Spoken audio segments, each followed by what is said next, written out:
Hello students, welcome to my channel Biomade Easy with Rachna Shukla. Last time we studied that human beings and animals have complex system of control and coordination. They have nervous tissue, muscular tissue. पर plants में तो कोई nervous tissue या muscular tissue नहीं है, तो plants में कोई control या coordination होता भी है या नहीं? चलिए देखते हैं. What happens जब कभी आपने छुई हुई के पौधे को टच किया होगा तो आपने देखा होगा कि उसकी लीव्स नीचे को ड्रूप हो जाती हैं, ऐसे करके मुरझा जाती हैं, गिर सी जाती हैं, और जब आप टच हटा लेते हो तो थोड़ी देर बाद वो लीव्स वापस नॉर्मल भी हो जाती हैं. आपने देखा होगा आप सीड्स सो करते हो तो कभी भी ऐसा नहीं होता कि रूट्स ऊपर को आ जाएं और स्टेम नीचे चला जाए. हमेशा रूट्स डाउनवर्ड ही ग्रो करती हैं और स्टेम अपवर्ड ही ग्रो करता है. आपके किचन के कंटेनर में रखे हुए सीड्स जर्मिनेट नहीं करते हैं, जबकि उन्हीं सीड्स को जब आप पानी में डालो या फिर सॉइल में डालो, मींस फेवरेबल कंडीशन दो, तो वो सीड्स जर्मिनेट हो जाते हैं. कौन है जो सीड्स को बता रहा है कि रूट्स नीचे जाओ, स्टेम ऊपर जाओ, या कंटेनर में मत जर्मिनेट करो, सॉइल में जाकर ही जर्मिनेट करना? मींस प्लांट्स में भी कोई ना कोई सिस्टम ऑफ कंट्रोल है. आज हम पढ़ते हैं कि प्लांट्स में क्या सिस्टम है कंट्रोल का. ये एक फ्लो चार्ट है जो सारे टॉपिक को भी समरी है, सब कुछ यहाँ पर. आप अगर इसको समझ लोगे तो सारा समझ में आ जाएगा. तो पहले इसको ध्यान से देखते हैं, फिर हम इसको डायग्राम से भी एक बार देखेंगे तो आपको अच्छे से याद हो जाएगा. प्लांट्स में कोऑर्डिनेशन होता है, ये मूवमेंट की वजह से होता है. प्लांट्स में कोई ना कोई मूवमेंट होते हैं. लीव्स ड्रूप हुई तो मूवमेंट है ये, ठीक है. सनफ्लावर सन की तरफ मूव कर रहा है, ये एक मूवमेंट है. स्टेम ऊपर मूव कर रहा है, रूट्स नीचे मूव कर रही है, तो दीज ऑल आर मूवमेंट्स. यानी प्लांट्स में जो भी कंट्रोल एंड कोऑर्डिनेशन है वो बिकॉज ऑफ मूवमेंट हो रहा है.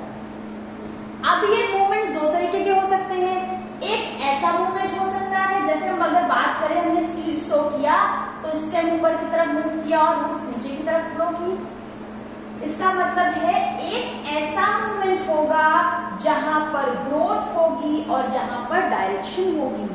तो ये ऐसा मूवमेंट है ट्रॉपिक मूवमेंट, जहां पर ग्रोथ डिपेंडेंट है और ये डायरेक्शन डिपेंडेंट है. ठीक है, दो वर्ड याद रखने, ग्रोथ एंड डायरेक्शन. स्टेम लंबा हो रहा है, बढ़ रहा है, ग्रोथ हो रही है. डायरेक्शन है सन की तरफ, ऊपर की तरफ, रूट्स नीचे की तरफ, तो ग्रोथ है, डायरेक्शन है. हम पढ़ेंगे कौन कौन से.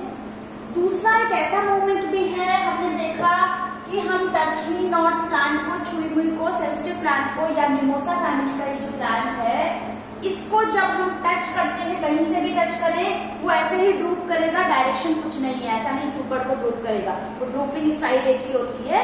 तो यहाँ पे कोई मूवमेंट जो हो रहा है इसमें कोई ग्रोथ नहीं है, कोई डायरेक्शन नहीं है.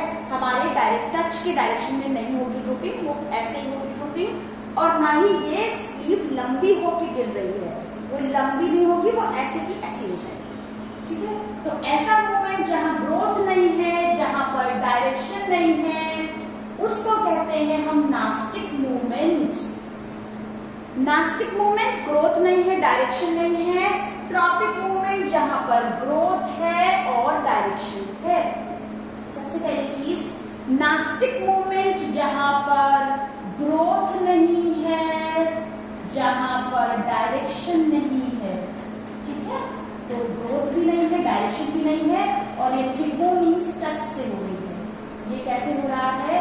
ये बिकॉज ऑफ टच है, दैट इज थिग्मोनास्टिक मूवमेंट है. ये एग्जांपल क्या है? अगेन ये छुई मुई का पौधा है, मिमोसा फैमिली का, टच मी नॉट प्लांट है.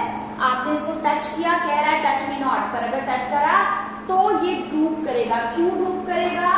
क्योंकि यहाँ पर ये जो लीफलेट है, ये जो एक लीफलेट जुड़ी हुई है, इस लीफलेट के बेस में ये है पल्विनस. पल्विनस में पानी भरा होता है. जब आप इसे टच करते हो तो पल्विनस का पानी निकल के सराउंडिंग एरिया में चला जाता है, सराउंडिंग सेल्स में, और पल्विनस में से पानी निकल गया तो वो पिचक के ऐसे हो गया.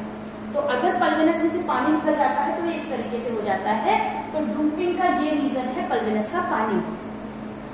यहाँ पर लीफ में कोई डायरेक्शन डायरेक्शन और कोई ग्रोथ नहीं है, थिग्मोनास्टिक मूवमेंट का ये एग्जाम्पल है। तो आपको ये बात समझ में आ गई, ये बात आपको समझ में आ गई सारी, nastic movement, no growth no direction. अब समझते हैं ट्रॉपिक मूवमेंट के बारे में। तो ट्रॉपिक मूवमेंट 5 टाइप्स के हैं यहाँ पर। फोटोट्रॉपिज्म, ट्रॉपिज्म वर्ड तो सब में कॉमन रहेगा। फोटो मींस लाइट, तो movement of something, movement of stem towards light. तो यहाँ एग्जांपल क्या है, stem, movement of stem towards light.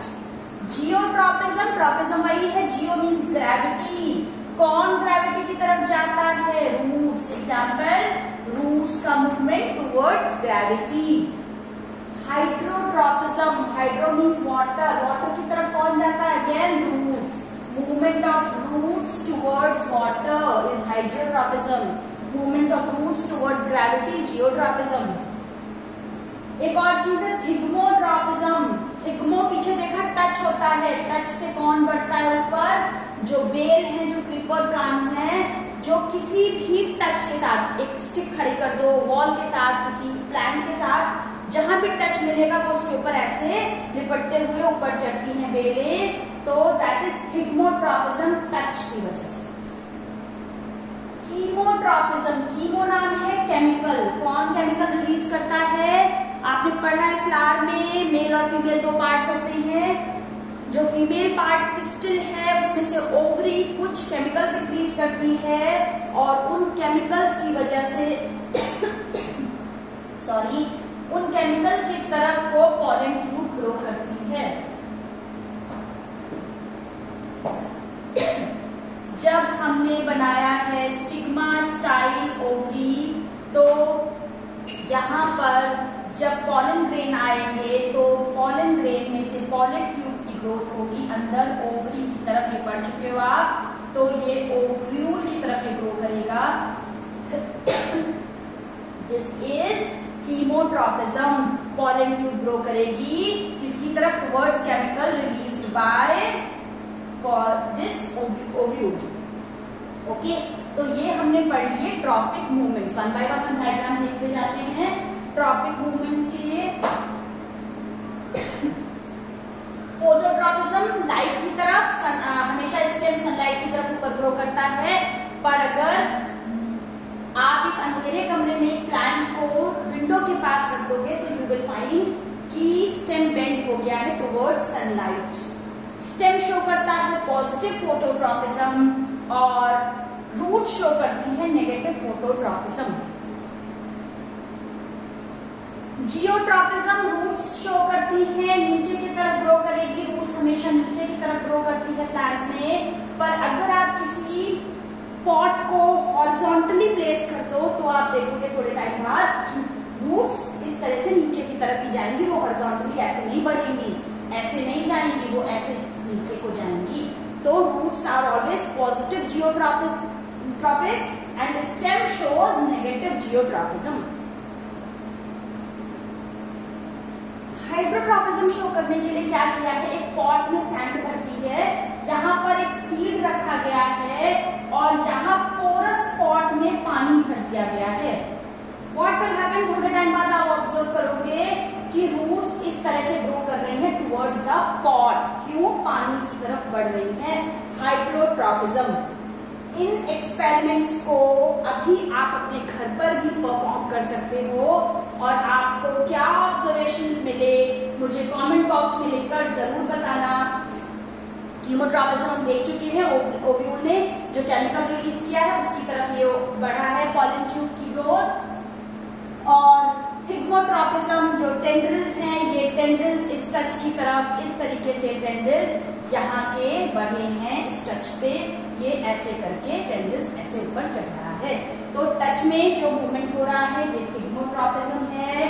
अब ये जो भी मूवमेंट्स होते हैं because of some plant hormones या हम plant growth hormones, plant growth regulators भी इनको बोलते हैं, दे आर फाइटो हार्मोन्स या प्लांट ग्रोथ रेगुलेटर्स। 2 तरह के हैं रेगुलेटर, ज्यादा कम दोनों कर सकते हैं, प्रमोटर भी हो सकते हैं, इनहिबिटर हो सकते हैं। जो प्लांट की ग्रोथ को प्रमोट करते हैं वो 3 हैं प्रमोटर्स, और cytokinin, auxin, gibberellin, cytokinin, you have to remember these three names. आप पहली बार शायद सुन रहे हो नाम ऑक्सिन, जिब्रेलिन, साइटोकाइनिन। और जो इनहिबिटर है दो, इथाइलिन एंड एब्सिसिक एसिड। इसमें से एब्सिसिक एसिड तो पढ़ना है, इथाइलिन नहीं है आपके बुक में, फिर भी हम जान लेते हैं इथाइलिन एंड एब्सिसिक एसिड। ये टोटल 5 ही हैं प्लांट ग्रोथ रेगुलेटर्स। तो ये जो plant growth regulators, plant growth hormone या फाइटो हार्मोन्स हैं, auxin, gibberellin, cytokinin, abscisic acid है, इथाइलिन। हम पढ़ते हैं इनके फंक्शंस बहुत इंपॉर्टेंट है। ऑक्सिन सेल डिवीजन में हेल्प करता है, सेल को इलोंगेट करता है और ग्रोथ कराता है। ऑक्सिन सेल इलोंगेशन भी करता है, सेल डिवीजन भी करता है और ग्रोथ कॉज करवाता है ऑक्सिन। जिब्रेलिन स्टेम और ब्रांचेस की ग्रोथ करवाता है, जिब्रेलिन स्टेम और ब्रांचेस की ग्रोथ करवाता है। एक नई चीज ध्यान से देखो, cyto means cell, kinin means काटना, ब्रेकिंग, डिवीजन, ठीक है। सेल को काटना, तोड़ना, डिवीजन क्या है? Cell division. याद रखो कि साइटोकाइनिन क्या काम करेगा? सेल डिवीजन का काम करेगा साइटोकाइनिन। तो साइटोकाइनिन इंपॉर्टेंट थिंग है, सेल डिवीजन करेगा, फ्रूट्स का फॉर्मेशन करवाएगा और सीड्स को भी फॉर्म करवाएगा। साइटोकाइनिन सेल डिवीजन कराएगा। और ये जो साइटोकाइनिन है रैपिडली सेल डिवीजन करके ये करता है, इसलिए ऐसे रीजन्स में पाया जाता है साइटोकाइनिन जहां पर रैपिड ग्रोथ होनी है, जहां पर जो नए ग्रोइंग ऑर्गन्स हैं जैसे कि फ्रूट्स और सीड्स, है ना, फ्रूट्स एकदम से बनते हैं और बड़े हो जाते हैं, तो जहां फ्रूट फॉर्म हो रहा है फ्रूट वाले एरिया में साइटोकाइनिन होता है। इंपॉर्टेंट क्वेश्चन है ये। एब्सिसिक एसिड, क्योंकि ये ग्रोथ इनहिबिटर है, क्या करेगा? हो चुकी ग्रोथ को तो वापस रिवर्स नहीं कर सकता, ये क्या करेगा? प्लांट की ग्रोथ को कैसे इनहिबिट करेगा? ये लीव्स की विल्टिंग कॉज कराता है। विल्टिंग जानते हैं ना, मुरझाना। तो लीव्स इसकी वजह से जल्दी मुरझा जाएंगी। जो रेजिस्ट हो सकती थी, थोड़े से ड्राई कंडीशन को भी झेल सकते थे प्लांट्स, उनमें भी लीव की विल्टिंग करवा देगा, जल्दी से मुरझा देगा लीव्स।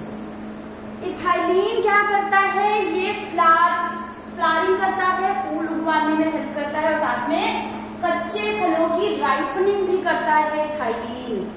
फ्रूट्स की राइपनिंग करता है, पकाने में हेल्प करता है इथाइलिन। तो जल्दी से auxin cell division, cell elongation and growth, gibberellin stem और ब्रांचेस की ग्रोथ, साइटोकाइनिन सेल डिवीजन करता है और फ्रूट्स और सीड्स में पाया जाता है जहां रैपिड ग्रोथ होनी है। एब्सिसिक एसिड लीव्स की विल्टिंग कराता है और इथाइलिन फ्रूट्स की राइपनिंग करता है और फ्लावरिंग कराता है। वेरी इंपॉर्टेंट थिंग, जल्दी से देखते हैं कि हमने देखा कि स्टेम मूव करता है सनलाइट की तरफ, रूट मूव करती है ग्रेविटी और वाटर की तरफ, पॉलन ट्यूब ग्रो करती है और टच की तरफ मूव करते हैं टेंड्रिल्स। ये जो भी मूव करते हैं, जो भी इनमें प्रॉपर मूवमेंट हो रहा है, वो because of plant growth hormone auxin, auxin की वजह से हो रहा है। ठीक, क्या होता है? जो प्लांट के ऊपर सनलाइट पड़ती है तो प्लांट की टिप पे ऑक्सिन हार्मोन सिंथेसाइज होने लगता है। जब भी प्लांट्स लाइट को डिटेक्ट करते हैं, उनमें ऑक्सिन हार्मोन उनके टिप पे सिंथेसाइज होने लग जाता है। ये सब ऑक्सिन है, ठीक है। What happens? अगर सनलाइट किसी एक डायरेक्शन से आ रही है, ऊपर ना आ रही, ऊपर आ रही है, तब तो इक्वल अमाउंट में पूरे में यूनिफॉर्मली ये है। पर अगर एक डायरेक्शन से सनलाइट आ रही है तो व्हाट विल हैपन? सनलाइट की तरफ नहीं, शेडी साइड में, ऑपोजिट साइड में या शेडी साइड में ऑक्सिन यहाँ पर डिफ्यूज होने लगेगी। जितनी भी ऑक्सिन फैली पड़ी है वो सब डिफ्यूज होने लगेगी towards the shady side. Okay, जितनी भी ऑक्सिन पूरे में थी वो सभी डिफ्यूज होने लग गई है टुवर्ड्स शेडी साइड। और ऑक्सिन क्या कराता था? ऑक्सिन सेल इलोंगेशन करवाता था, सेल डिवीजन भी करवाता है। तो ये ऑक्सिन इस शेडी साइड में सेल इलोंगेशन कर देगा। मींस जो सेल्स ऐसे थी पहले, ठीक है, ये सेल्स थी, अब ये क्या हो जाएंगी? इस तरफ की सेल्स ये ऐसी हो जाएंगी, इलोंगेट हो गई हैं। समझ में आई बात?